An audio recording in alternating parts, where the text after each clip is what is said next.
A very good evening to you on this wonderful 14th day of October 2024. You're watching the Daily Report with me, George Maringa. On sign language interpretation is Irene Chebiwot. This is a week heavy itinerary for the Senate, especially as they look into a matter that has never been seen before and witnessed in this country, the impeachment of the Deputy President, which will be tabled on the floor of the Senate this week.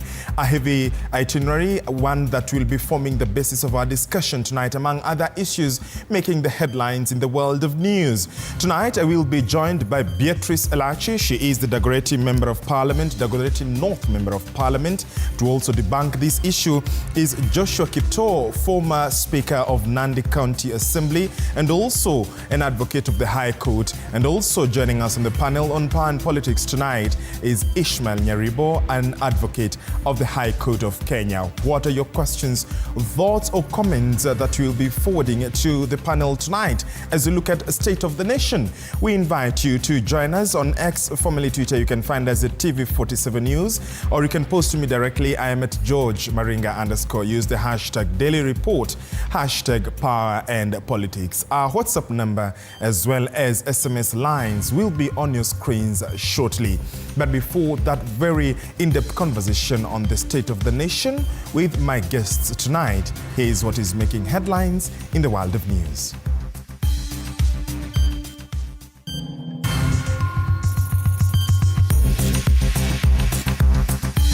Tonight, DP Gachagua fighting in court. The resolution of the National Assembly crystallized the rightness for this court's intervention. DP Gachagua still in court trying to stop his ouster bid as CJ Koome appoints a 3-judge bench. Also tonight, effects of Murima hit of duped. I request and pray and beseech William Ruto to appoint him as his deputy president. Imenti Central MP says they will not take short of CS Kindiki's appointment as DP if Gachagua is impeached. And relief for Kericho Governor Eric Mutai. Ayes at 34, nays at 10, abstention at 0. So the ayes have it. Kericho governor survives impeachment as senators say the county assembly did not meet the required threshold. Tana River Governor Dado Godana grilled by DCI over ongoing interclan clashes in his county as NCIC grills 5 politicians.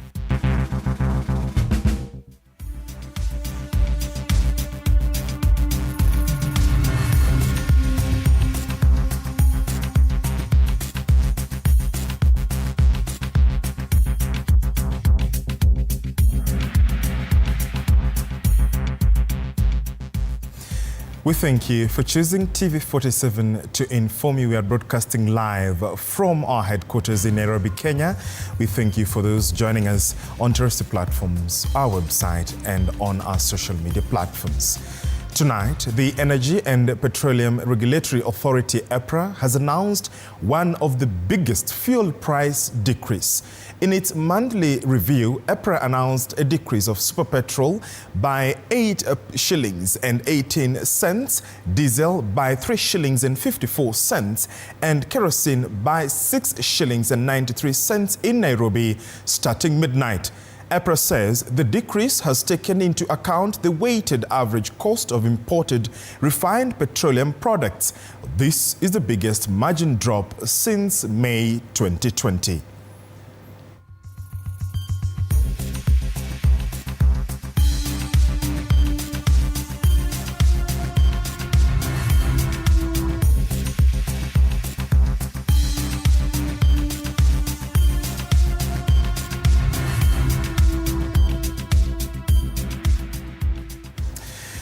Chief Justice Martha Koome has constituted a 3-judge bench to determine 6 petitions filed to challenge Deputy President Rigathi Gachagua's impeachment bid.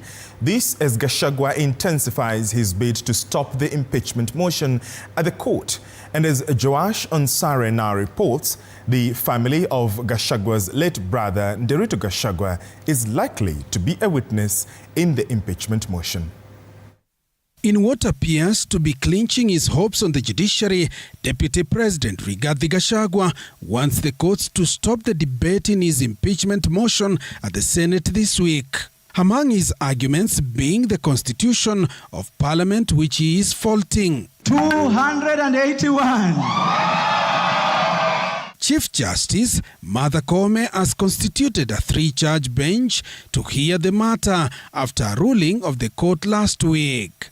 The 3 judges, Justice Eric Ogola, Justice Anthony Murima, and Lady Justice Dr. Frida Mugambi, will hear the 6 petitions filed by DP Gachagua's legal team. His legal team, led by Senior Counsel Paul Muite, was on Monday trying to put up a case in an attempt to stop the impeachment of the second in command. Gachagua's legal team argued that the allegations backed by 282 members of the National Assembly on Tuesday last week were based on hearsay and lies. In this very weighty matter of impeachment of the Deputy President was in this case a sham. Gachagua is questioning the credibility of the public participation exercise that he says was shambolic and did not meet the constitutional threshold. Without any doubt whatsoever, the resolution of the National Assembly crystallized the rightness for this court's intervention. Gachagua alleges MPs were coerced into passing the motion, insisting the charges should focus on constitutional issues, not claims of undermining the president. The Deputy President further accuses the National Assembly Speaker Moses Wetangula and Uasin Gishu woman representative Gladys Bose of taking sides in the impeachment process even before the motion was tabled in Parliament. The people of Kenya thought the right to a fair trial is so fundamental that they say it is not to be limited. The respondents in the case, who include the National Assembly, Speaker of the National Assembly, the Senate and the Speaker of the Senate, had asked the court to strike out the petition, arguing that the DP is forum shopping. My submission is that forum shopping takes place when you file an identical petition seeking the identical relief.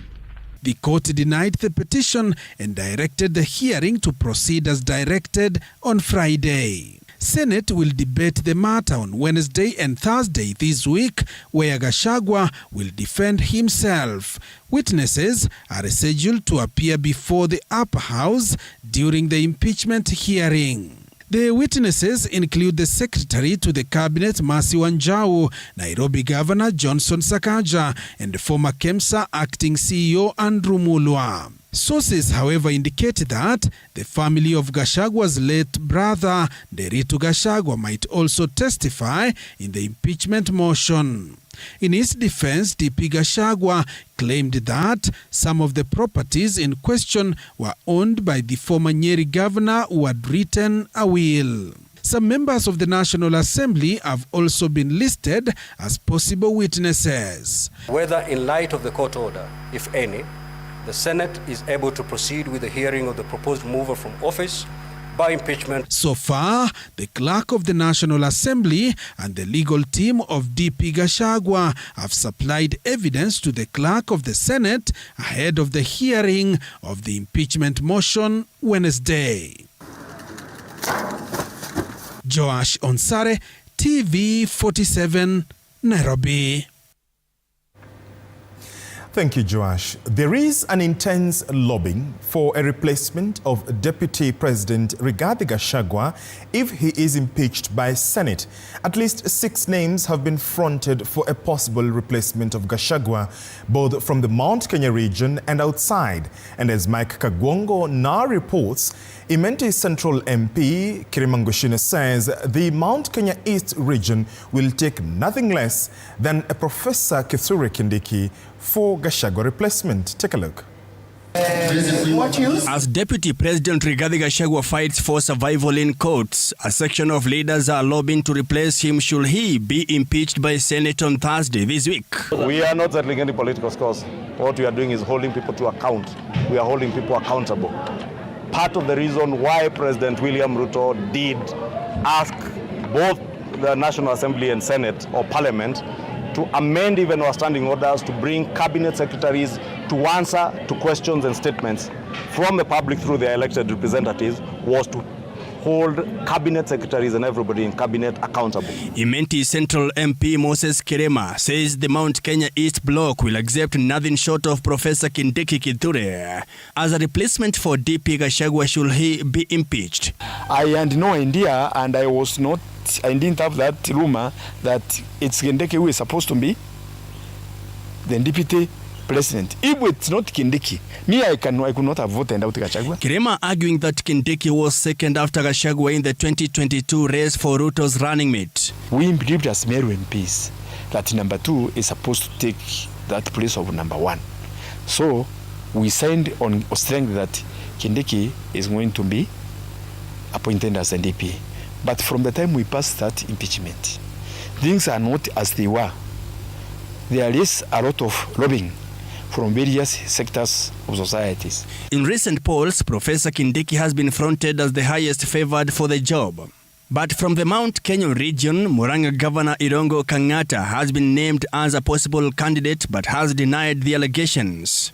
Sources indicate that Kang'ata is one of those warming up for the seat. Others include Kirinyaga Governor Anne Waiguru, who is serving her second term. Waiguru has already set up a website that describes her achievements in politics.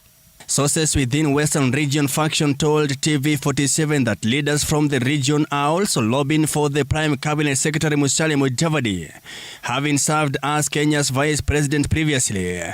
Prime Cabinet Secretary Musalia Mudavadi was better placed to take over according to those lobbying for his consideration.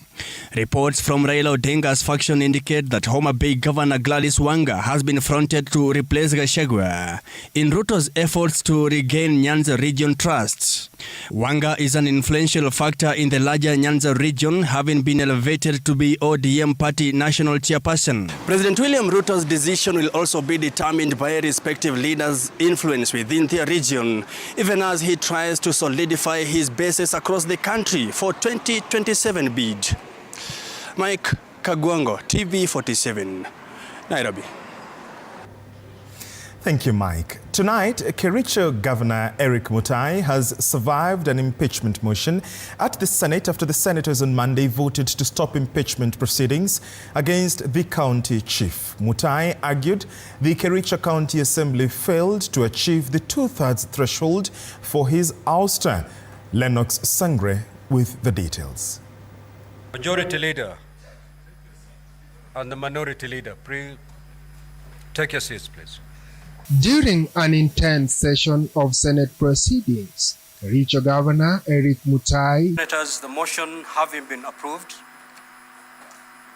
the hearing proceedings on the proposed removal from office by impeachment of Honorable Dr. Eric Kipkoech Mutai, the Governor of Kericho County, hereby terminates. Senators blocked the motion blaming the Kericho County Assembly for falling short of the 2/3 majority required to remove a sitting governor. Honorable Speaker, you know, we are not here to sacrifice the governor of Kericho.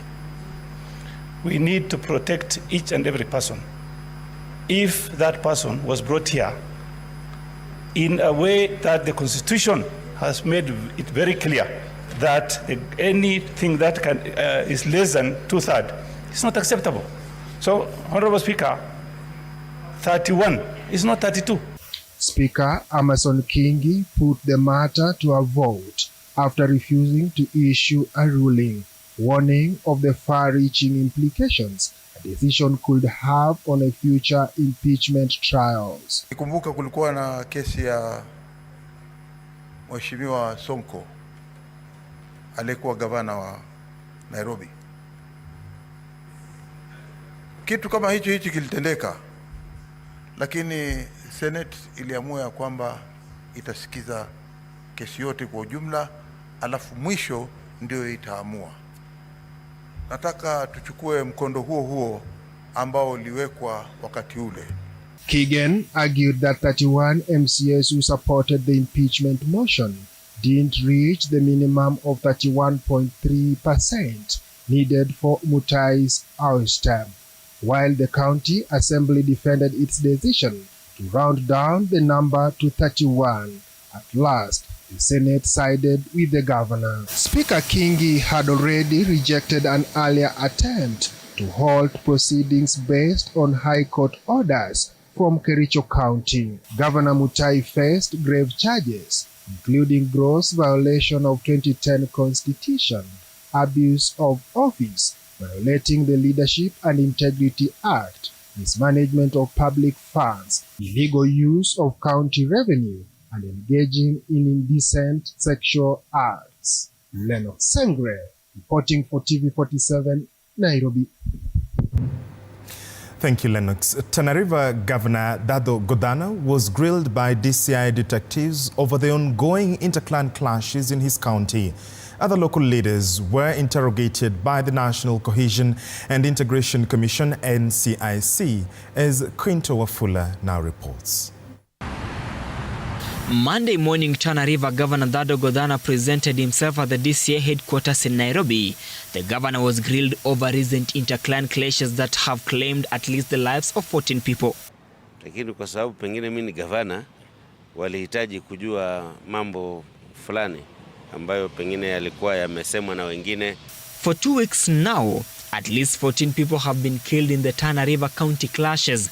The clashes have also left several others displaced and have to seek temporary refuge at these camps. School-going kids have been forced out of schools. To them, even a meal is a problem. Tana River Governor Dado Godana strongly disputed claims that he failed to comply with the DCI orders to present himself, which led to his arrest on Friday, stating that he did not receive an official invitation from the agency.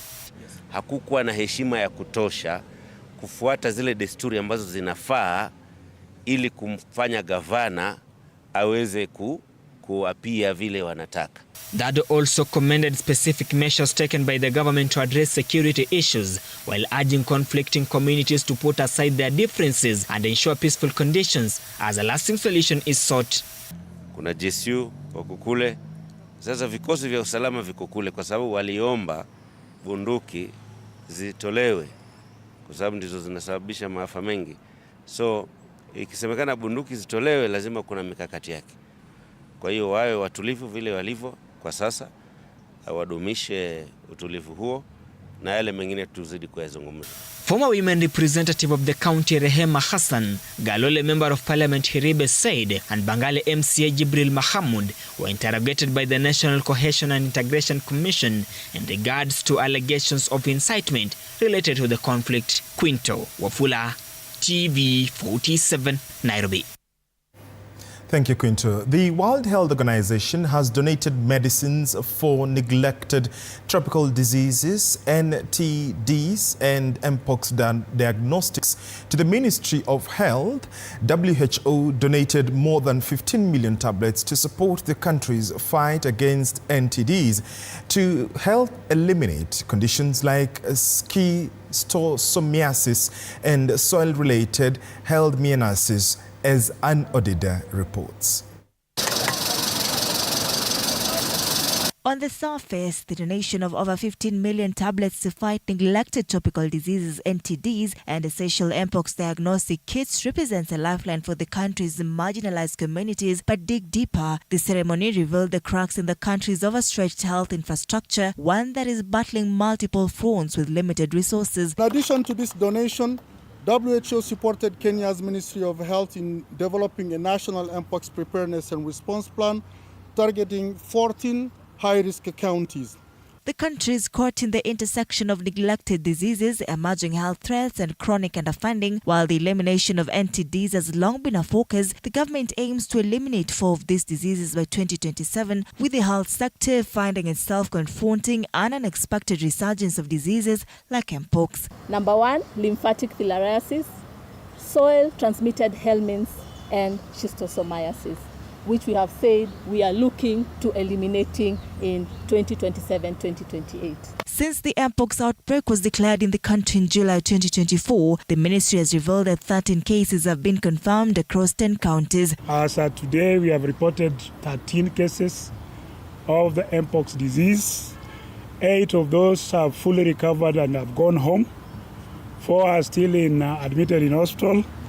And 1 patient passed on because he had a coexistent medical condition. The Mass Drug Administration campaign, set to begin later this month, using the medicines donated on Monday, will target over 15 million people across 15 counties. The donations are part of a broader push towards achieving universal health coverage (UHC). Our focus will be on the coastal region, Lake Victoria Basin, and Western region, where the burden of these diseases remains high. According to WHO, 19 African countries eliminated at least 1 NTD in 2023. The ministry says the country's laboratory infrastructure has improved in recent years, with over 300 labs accredited or on the path to accreditation. However, it has warned that the country still needs additional resources to expand its genomic sequencing capacity and establish advanced biosafety level 3 labs to handle dangerous pathogens like the Marburg virus, another emerging threat in the region.